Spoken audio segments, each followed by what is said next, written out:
Today was almost a disappointing day, until God decided to show its face. In the morning, I woke up and took care of my routine of meditation, qigong, and foundation training. For breakfast, I had papaya, for lunch, tomatoes, then packed all my things and headed over to my new Airbnb home. My transition meant skipping the farmer's market, which means that by the time I settled in my new place, I had no fruit. I went running downhill to the Vilcabamba center hoping to find fruit, but all the good places were closed.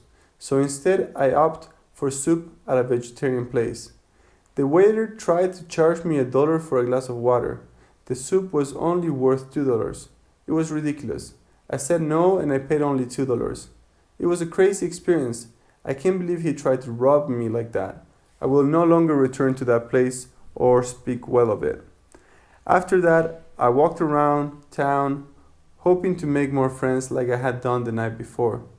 Downtown Vilcabamba was full of people, but most of them on a completely different vibe than mine.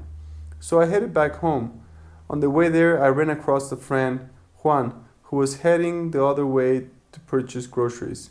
We walked together, and on our way back, we got invited to Govinda's, the Hare Krishna temple. The invite came from a young child who called us from the other side of the fence and said, "Do you want to come to a party?" We walked in, took our shoes off, sang, prayed, and became one of them. It was nice to blend in. I was proud for my willingness to share. Juan was more dubious.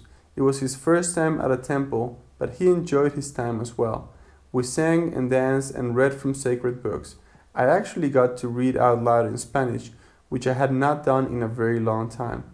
The lecture was interesting, clear, and insightful. I was glad I got to sit and listen to wise words. I know many people disagree with the Hare Krishna vision of the word.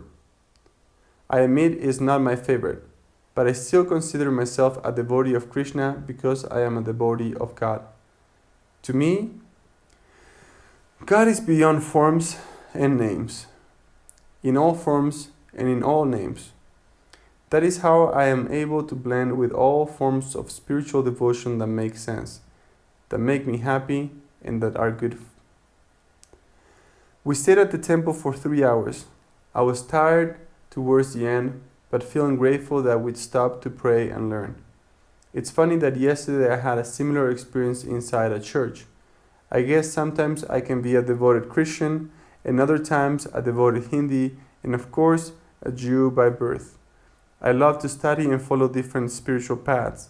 I love accepting different religions as my own. At this time in my life, I find that I can reason my way into accepting and perhaps even loving and practicing any religion from time to time.